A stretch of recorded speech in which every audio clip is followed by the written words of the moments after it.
Hey folks, so how are you doing? So demonstrating more issues with the tire. Look how the uneven wear is happening as demonstrated earlier. Ola still haven't fixed the damaged vehicle, the completely damaged and broken vehicle.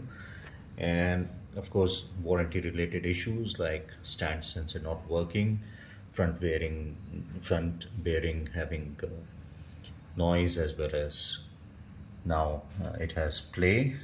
I don't know since how long it is having that play, and the rear suspension noise, which might be causing these kind of huge uneven wear on these tires, hasn't been attended till date.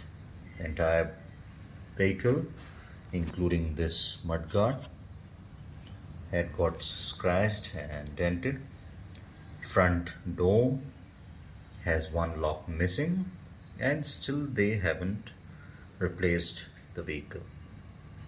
Thank you for watching. Bye bye.